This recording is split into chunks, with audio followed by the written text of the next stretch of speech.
Hello everyone, welcome to today's episode of Lucia Craft. I'm your host Lucia. Today we are in Kashi. As part of the Asian Silk Road, Kashi has been a meeting point of cultures and civilizations throughout history. The International Forum on the History and Future of Xinjiang, China was held in Kashi, and two of our guests participated in the forum. Before the start of today's roundtable, let's give a warm welcome to our guests today. They are Professor Colin Mackerras and Professor Barry Sautman. A warm welcome. Thank you very much. Nice to be here. And my guests, both of you have visited Xinjiang many times and done academic research. Do you still remember when did you come here for the first time? From that time to today, what are the major changes in Xinjiang? I first came to Xinjiang in 1998, so it's 25 years ago, and came several times subsequently. There's been very substantial rise in the level of education. A high proportion now, at least of younger people, can speak Putonghua and retain still their own ethnic languages. I first came in 1982, and my most recent trip before this one was in 2018. But I would actually endorse everything Barry said. It seems to me that the economy has changed enormously. But it's not only the economy, it's also the society. People are more confident, they're much better dressed, the standard of living has gone up enormously. I think one is particularly significant, and that is that in 1949, the life expectancy of people in Xinjiang was 30. In 2019, it was 75. It's gone up more than doubled in that two and a half in that time. And if you look at Chinese history and also Xinjiang history, one of the things about the difference between city and countryside is the position of women. The urbanization process has allowed women to take part much more in the economy, not just in the sort of rural way, but also in the urban economy. The traditions are still very much alive. Nowadays, all ethnic groups in Xinjiang strive to improve their living standards, realize self-fulfillment and progress together with the rest of the country. What role has China's regional ethnic autonomy system played in Xinjiang's economic and social modernization development? Ethnic regional autonomy still has a role to play. It's played a substantial role, I think, in the preservation, particularly of ethnic minority cultures.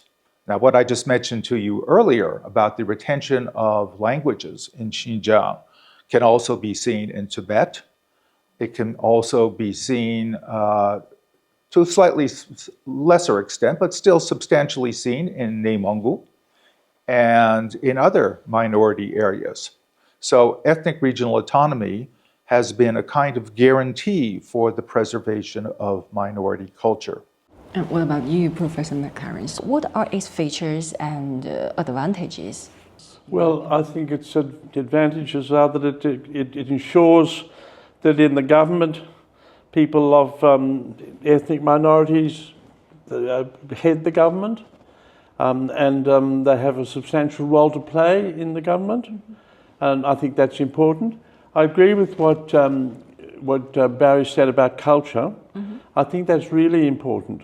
And it's something that is not well handled in a lot of countries. A lot of them have very distinct cultures. A lot of them have very good cultures. Let's take an example of performing arts. And I think that the training system is crucial to the survival.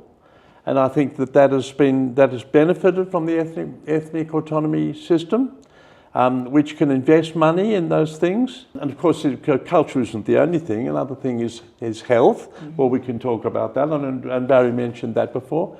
But that's my answer. I think it has done good things for the ethnic minorities in general, and I think it should be retained, and I'm confident that it will be retained.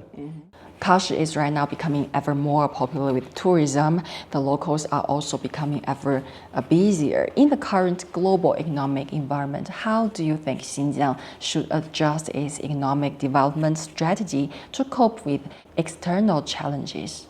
Well, I think in the first place, further development of agriculture in Xinjiang is very important because it this place actually has a great deal of agricultural potential, despite the fact that it is a place with very large deserts. The anti-desertification efforts that the Chinese government has made in Xinjiang, I think, are quite noteworthy. And there's been a lot of studies done about how the deserts have been contained and reversed. So given the very good environment for agriculture in Beijing, the environment for agriculture in Nanjing, I think, has to also be improved. Also, the industrialization of the region, of course, has to proceed further. And there are some good signs in that regard, of course. I mean, the development, for example, of the solar panel industry in Xinjiang is quite notable. The photovoltaic battery production, the production of silicon for that purpose, etc., is really a standout element of the development of Xinjiang in recent years. And Xinjiang, I think, has tremendous potential, not just for tourism, which is quite obvious, but also in industry, agriculture, and services. So all three of those pillars of the economy should receive very concerted attention, both by the local government and the central government. And of course, people from around the world should be encouraged to come here and check on that progress. Xinjiang has always been an important hub of BRI, the Belt and Road Initiative. I think the BRI should be raised as well. I mean, for a long, long time, the Silk Road was a major transporter of culture and goods, you know, over the great Eurasian continent. Well, now that's been reversed, and we find it's been re-established, and it's already making a big difference, despite what a lot of people say in the West about how it creates debt cultures and all that sort of thing. I think that is just not the case. Mm-hmm. And it's had a very big effect so far, and I think its potential is greater. And I mean, that brings me to another point that I think should be at least flagged, and that is that the world geostrategic balance is changing. And I just think that one of the things that I would like to see changed is a change in attitude among American leaders who want to do everything to damage China's rise, and I think that doesn't do people's economy any good. It certainly doesn't do the American economy any good either. And I think it would be better if they, were to change their approach and to be more more cooperative with the rest of the world and with China and less competitive. Yeah, the international community need to work together for a shared future. Absolutely, they need to work together for a shared future. However, some anti-China forces still exist, but lies may mislead people for a while, but cannot win the trust of the world. Well, they seem to be quite strong, at least in the West.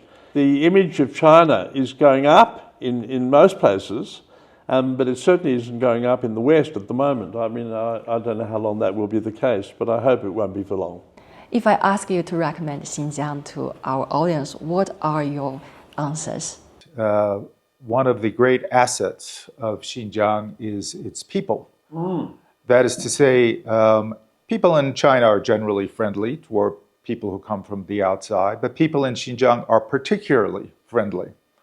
They're particularly welcoming. And that means that if you do come to Xinjiang, you will not only see some spectacular sights, enjoy a very profound culture, you will also probably have a very good time interacting with local people. If you want to know the place, just go there, not to listen to the news, just do not read the newspapers. Facts and truthfulness will eventually boost all lies. Okay, thank you, professors. Thank you for your time. That's all for today. It's time. Let's say bye-bye here. Bye-bye. Bye-bye. See you next time.